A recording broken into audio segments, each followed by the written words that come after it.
Hello, everybody, and welcome back to the Football Brief podcast. I am Aaron, your host all the way in New York City.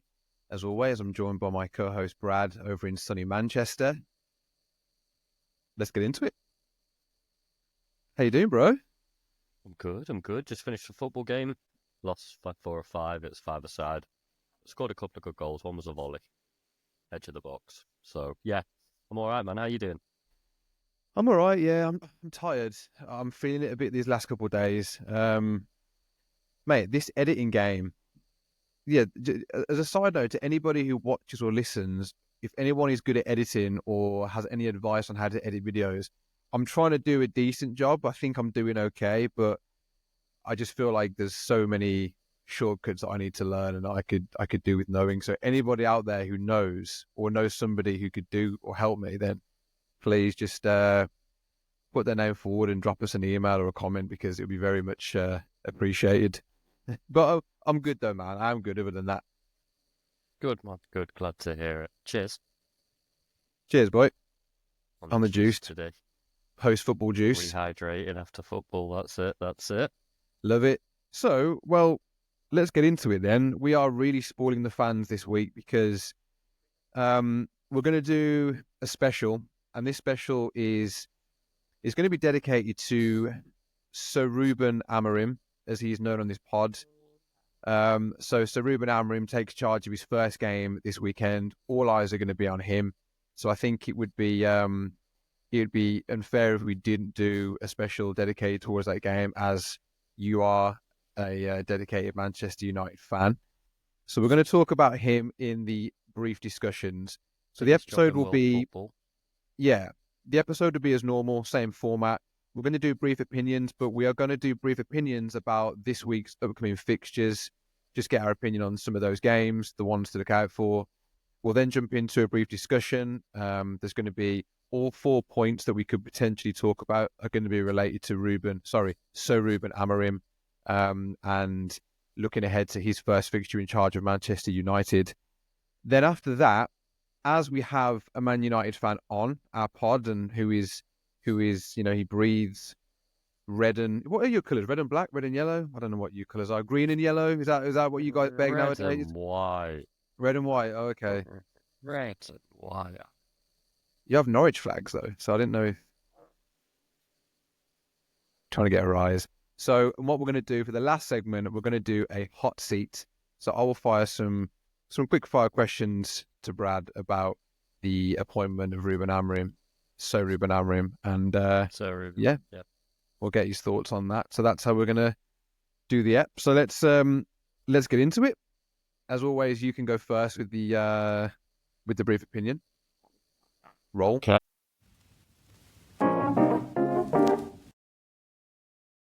Well, there's only one place to start if we're doing fixtures ahead of us this week, and that's Villa Palace.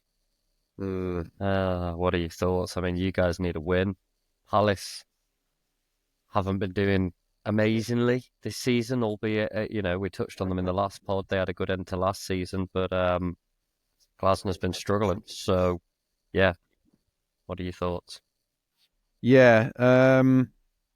Firstly, just on some Villa-related news, Morgan Rogers has signed a new contract, which I know it's been in the works for a while, but congratulations, well deserved. You are consistently playing in the Premier League. You've made your Champions League debut, your senior England debut, and all of this in less than a year after signing from Middlesbrough for a 8 million fee plus add-ons, possibly 15 million. So well deserved. Congratulations to Morgan Rogers. Good bit of news there.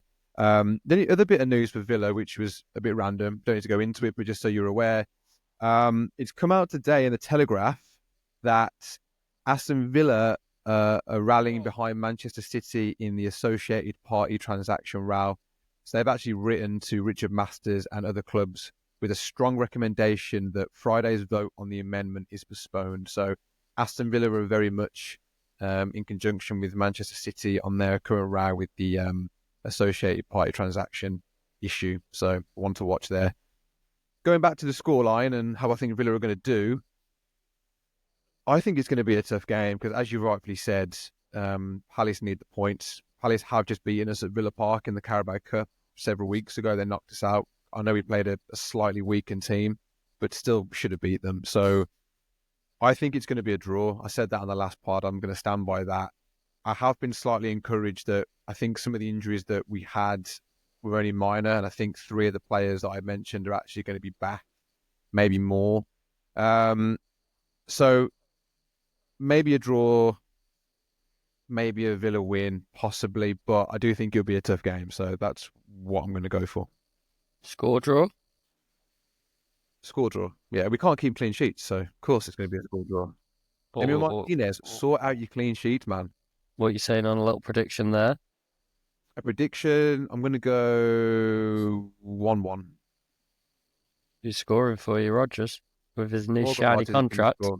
Morgan Rogers is going to score. He's going to celebrate. He's going to get a pen to paper, pen to his hand and do this. Scribble, scribble, scribble. Yeah. Nice. So that's Thanks my for your prediction. opinion. Yeah. Okay. So the match I would like your opinion on is, I think this is quite a big one actually. Arsenal versus Forest. What was the laugh for? Just mention Arsenal's name and we start laughing. Great, isn't it? It's just great. Arsenal 1 win in the last 5, Forest 3 in the last 5. Arsenal 2 draws, 2 losses. They're just capitulating. Eddie's gone. You know, Odegaard was out for ages. They now got, I think, Gabriel's out for a while. You know, can't keep 11 players on the pitch. I see a Forest win for this. Sorry, Forest sat 3rd. Arsenal sat underneath them in 4th at the minute, I think. Mm-hmm. So, yeah, I see Forest coming out. I see Forest winning 2-1, I reckon. With Chris Wood. Brace. Chris Wood. The reincarnated Chris Wood. Reincarnated Fantastic version. I think his stats are even around Haaland's this year's. So for the season so far. Yeah, so that's my opinion. I think Arsenal lose this game. Even though it's at the Emirates. They also can't keep a clean sheet at the moment. Defending's been really poor with that makeshift back 4. So welcome to United's world from last season, boys. I wonder what weird and wonderful tactics Arteta's been doing these last couple of weeks in order to get his boys up to full speed ahead of this game. Probably been playing them clips of Brian Clough. Yeah. Also, just on Chris Wood, like, if ever there's an advert to never give up, Chris Wood, I think I want to say he's like 32, 33, and, you know, he's always been around, but he's never been prolific. But, you know, under the right manager, the right environment, you can thrive, and he's thriving. Nuno again, man. Nuno again. Yeah. So, speaking of Nuno, leads me on to my next question of brief opinions for you, which is the City v Spurs game at the Etihad. Sorry, Etihad. Forgive me. Take a swig of your juice, mate. Get that juice down, you lad. Yeah, that's what it is. Yeah, City Spurs. What are your thoughts? Ooh, this is a spicy game because City have been open as well recently. Spicy game, and yeah, you know, I was saying before, I think, you know, Spurs have actually had a decent record at the Etihad the last couple of years. There was a 3-2, a memorable 3-2 win. I think Harry Kane scored pretty much late on in the game, and then last year it was 3-3. Telling me Harry Kane don't score in big games. Sure, his one and only, maybe. Yeah, and he came out as well in the midweek talking about England and how players should be playing for the country. It's anyway, sorry, he annoys me, triggers me. So annoying. Okay, funny thing is, as well, is Harry Kane. Do you remember when he was flirting with City and he walked around the golf course in COVID with Gary Neville trying to engineer a move, and it just didn't work. They just signed Haaland a year later instead. Yeah, and he was just left in no man's land. All right, from now on, we're going to be banned from saying Harry Kane for the next 2 pods. Like, I'm sick of hearing his name, saying his name. No more. Harry Lame, man. Harry Lame. Harry Lame. Right, come on. Anyway, City, right. Spurs, so this game's spicy. This game is spicy. I do think the thing with Spurs at the minute, they're so inconsistent. Like, they slapped us. They slapped Villa the other week. Then they go and lose to Ipswich, which was crazy. I mean, the most Spursy thing to ever happen. So I genuinely don't know what Spurs team are going to turn up, but I do think it'll be a good game. But I'm going to go with City. I'm going to go with City, and I'm going to go with a 2-1 win. I think it'll be fairly tight, but I'm going to go 2-1. Nice. Take that. And I think it'll be quite an open game as well, because City haven't been great defensively so far this season, and they've lost a couple of games now as well, in Europe and in the league, and drawn a few more than they'd probably like to. So yeah, I think it'll be a good game to watch. That one, definitely one to watch for the neutral. Yeah, no, agreed. So I'm looking forward to it. And last opinion I would like from you, or the last game in focus that I would like you to comment on, is the M&F game between Newcastle and West Ham. Yeah, that's a really boring game. Boring game. Neither team have been firing 2 wins in the last 5 for both of them. Uninspiring, uninteresting this season, both of them. Underachieving. They've been really boring to watch for all the hype and, fanfare around Newcastle and West Ham's new manager as well. I mean, West Ham have managed to pull themselves out the dregs of relegation zone for sure, but neither team have done much for me this season. I don't get excited watching them. So, yeah, I see a boring game, maybe a 0-0, 1-1, something along those lines. Do you remember at the start of the season when we were speaking and I said, mate, I think West Ham are going to be a dark horse. And then the first 3 or 4 home games, they were just getting battered. Well, they won the cup, didn't they? They won the Donald Duck Cup. Europa Mickey Mouse, yeah. They won the Europa League Cup. So I thought, like you, they'd jump on the back of that and have a bounce coming into the new season. They signed players, man. They signed some decent players. So I thought they had a good window. They were touted as possibly having one of the best transfer windows. Yeah. So interesting. Anyway, interesting. We'll see how that goes, but I don't see it being a very exciting game. So you're saying draw? Draw, yeah. 2 boring Score draw? teams. 2 boring teams on a boring day on a Monday. 0-0 or 1-1 at the very most. I'm going to hazard a guess that you won't be tuning in. I mean, I will be tuning in. I love the look. I love watching football, but also I love the analysis on M&F. Carragher's in. It's great. So yeah, and I think probably they'll pick the United game maybe, or they'll touch on it because they'll want to dig into Amorim's style of play and how that's got across to the players. And of course, they'll probably do the City Spurs one as well, which I think will be an exciting game too. Well, thank you for that. And on that little segue about Amorim, that leads us on to brief discussion. So I'm going to get up the famous football brief spinner. I will spin it, and then you will then read out the corresponding headline, and we will discuss that headline for 5-6 minutes, and then we will jump onto hot seat. Sound good? All gravy. Right. I'm going to now share with you and the audience the spinner.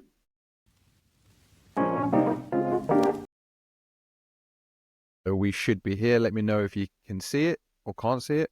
Cool. Whilst Darren's loading that up, the categories we have this week are: number 1 is brief discussion on his first 5 games. Number 2, brief discussion on what does success look like for Ruben this season. Number 3 is this the rise of the INEOS buy-in? And number 4 is the Fergie shadow over. That name. Okay, are you ready? And you are.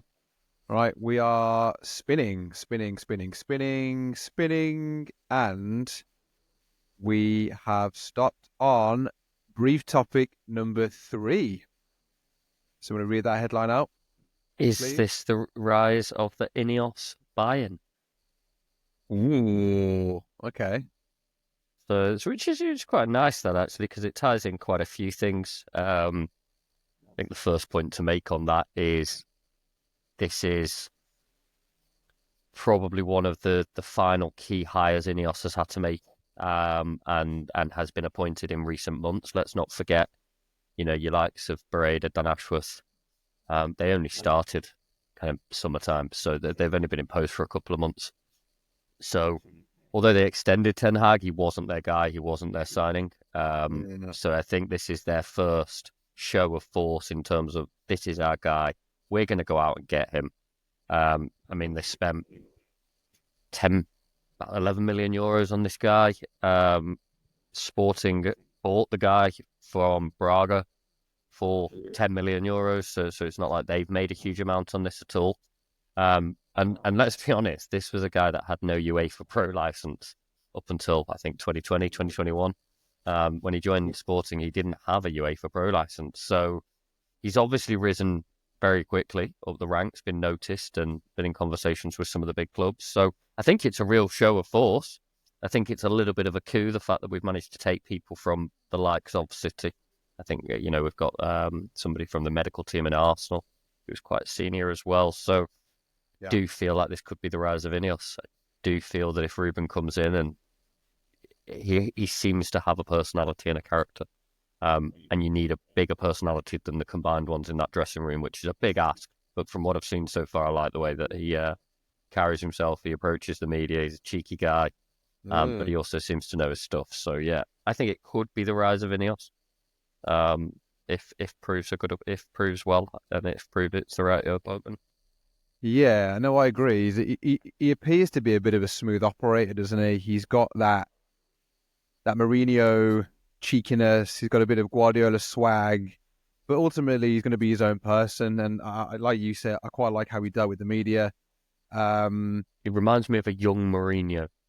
Like that's when Mourinho first came to the Premier League, and like he was when he was first at Chelsea, that first stint, the special one. And yeah, it does. It gives me those vibes, but like you say, a little bit more suave, maybe the beard as well. My God, if there's a beard award, that man is winning it. He's a good-looking guy. I mean, I was talking about how good-looking Arsenal were the other week, but he's a good-looking dude, isn't he? Amorim. So, in terms of managers, I think he wins that. Young as well, man. He's 35. My So if this is the right appointment, we potentially have got a really young manager who could have a fantastic tenure with us.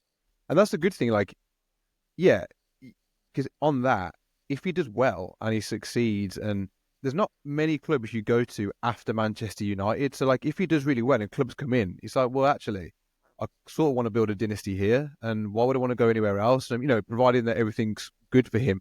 I will just say on INEOS, my big thing is, and we spoke about this before, and my team Villa did this. When there's somebody out there that you like and that you want, a team of Man United stature should be going out to get them. They shouldn't be waiting around. They should be saying, right, regardless of whether you're contracted to a club, you're our manager, we want you, we'll pay compensation. So for me, that's Agreed. a massive tick that you got him from Sporting Lisbon in the middle of the season. I think that's a really good sign on INEOS's point of view, and the way that they would have sold the everyone says this nowadays, sold the project to him. But that's really positive. So I do think INEOS now, they've been carefully and slowly curating and building this backroom staff, the people in the boardroom. Is Amorim the sort of missing piece or the final piece in the jigsaw? That's still out. The jury's still out on that, but the signs are good. He seems very articulate. He seems very refreshing in his approach to how he wants to develop Man United and the players. So yeah, I have to say full credit to INEOS on this one. The only one thing I would say, the only blot against them at the minute, which is now going to be in the distant past, and because of Amorim coming in, is just the fact that they kept Ten Hag on. But then you look at it in hindsight and think, well, actually, there's no one else there that we can get. Rather than bringing in interims and other managers, let's just keep him. And then maybe they had a conversation and said, look, like, we'll give you another contract, a bit more money just to stay, but maybe you could go at any time. You don't know what conversation to have behind closed doors. Do you know what I mean? You just don't know what's going on. But I do think overall, big tick in the INEOS box. Agreed. Excited to see what he brings. Just on the pro license as well, you mentioned that he hadn't done it, or he's just recently done it, sorry. Do you know who he did it with? Who was in his same group? No. Gabby Agbonlahor. For God's sake. Doesn't fill me with confidence, that, to be honest. But in credit to Gabby, he was talking the other day, and he did say Man United have got a very good manager. He said I did my pro license at the same time as Amorim, and he said he was very, very good. Like he was one of those people that just stood above the rest. And Gabby doing his pro license for. I mean, look at the levels. Like Amorim's now managing Man United, and Gabby is on TalkSport. just Gabby. His dad's got a PhD though. Who's dad? Gabby Agbonlahor's. Has it? I didn't know that. Yeah, it's a bit they do on TalkSport. Oh, okay. It's because his dad's got a PhD, basically. Yeah, it's quite funny. But what's he doing his pro license for? Gabby Agbonlahor, him walking into a dressing room, just get laughed out, man. I mean, top goal scorer for Villa. I mean, what is it that Ali McCoy says? Well, yeah, you scored 3 a season or something, Yeah, like look, I'll always back the Brummy boys and anyone from Birmingham, but I will be really happy if Ollie Watkins takes that record. I just think at the time when Gabby was playing, he really wasn't professional, and I just think how many seasons was he with you? Gabby, well, his whole career. So I don't know. He retired at what, like 31, 32 maybe. So if we're saying like 15, 16 full seasons in the Prem, yeah. And don't he get me scored wrong, man. When he came on the scored scene, what, he was 70 goals, 70, something 80 like goals. that. Yeah, I should know really, shouldn't I? But I don't. So you're talking. I mean, yeah, you're not far off. Like 6, 7 goals a season, really, are you? Yeah, there was a time when Gabby could have really took off, but I think the fame, the money, the trips away, the other distractions in life, I think they just took a hold. And I mean, look, to score any goals in the Premier League consistently is a fantastic feat. Yeah, totally. Yeah, it's me sat here on a bloody podcast calling him, but yeah, it's some title when it's over such a long period of time, and it's not a huge number. But anyway, that's Gabby. No, yeah. No shade on Gabby. Just I just think I'll be happy if and when Watkins does break that record. So yeah, but back on focus. INEOS on the rise. I'm swaying more towards yes than no. So yeah, that ends our brief discussion. We're now going to go on to the final segment of the show, and we're going to do something slightly different, as it's a special about Ruben Amorim, and we have, one of the hosts is a massive Man United fan. It would only be fair to do a little hot seat on Amorim. So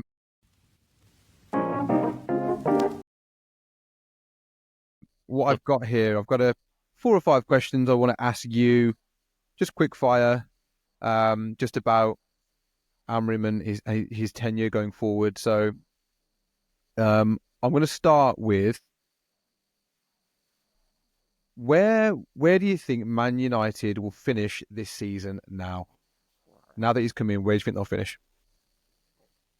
I think it'll be some Forest battling it out for 4th position. You keep saying this. Forest aren't going to be there. I think that's what's going to happen. I think we'll be there, and I think Forest will be there. That's my opinion. Give me a number. Quick fire? There's quick fire. Give me a number. I think we're going to finish 4th. We're going to pip Forest to 4th, of course. Yeah, we'll pick them just at the end of the season. It'll be great. Going to be full of excitement from here on in for Manchester United. Old Trafford's going to be rocking. Can't wait. I don't know why I've got this disdain towards your hype on the Forest train, because it's actually a really nice story, but I just think Forest are done anyway. Okay, so 4th. Clough's team, man. Clough's. I'm going to watch The Damned United soon as well. That's a great film, isn't it? The Damned United. That's a great film. That's not spoken about enough, actually. No. We should do a watch anyway, we digress. Right, yeah. Okay, next question. Which player will benefit the most under Amorim in the current squad? Well, I mean, he's good with the youngsters, isn't he? I don't know. Yeah. So I'm going to give 2 answers to this. There's the one that I think will develop the most. Yeah. And then there's the one that I would like to see develop the most. So the one that I think he will develop the most, I think will be Kobbie Mainoo. Once he's back fit, I think he fits the kind of profile that he wants in midfield, and Kobbie can do everything.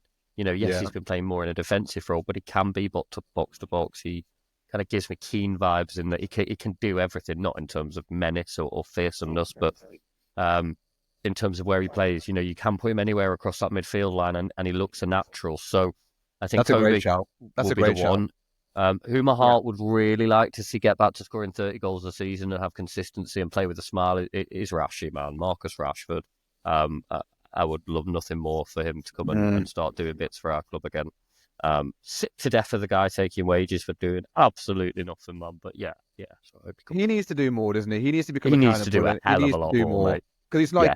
how many managers have been in and the same things happen with Rashford? So now you start to think, well, it's not the manager now. This is on you, Rashford.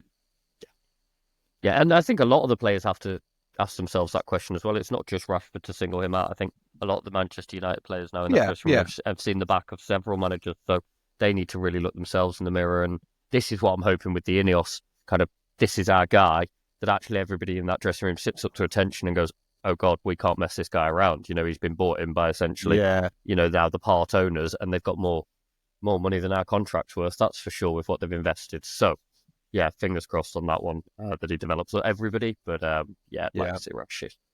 Okay, thank you. The reverse. So the next question is going to be the reverse to that. Which player do you think is now done or finished following Amorim's arrival? Christian Eriksen. Eriksen? Mm-hmm. He's been good, has he? He has been good. He's just, Amorim seems to like to build a bit of a younger, more dynamic squad. I don't think he's got the legs for Amorim squads, from what I can see. They play a high line, they play an attacking style of football. It's exciting. Not even to keep around as a bit of experience, as someone as a bit of an older head, just got around Casemiro for that. Okay, yeah, fair. We've got Casemiro, we've got Bruno Fernandes. I think there's experience, and then there's like 30 plus, and your legs are a bit gone. He hasn't got any more. He's still a great technical footballer by all means, but his legs are gone now, and you've got to have pace to be in Amorim's sides, I think, from what I've seen and heard. So, yeah, that's who I think's gone. Unfortunately, he's been a great servant to us on a free transfer. But that's when Spurs wouldn't take him back as well. Thanks, Spurs. Fairly justified.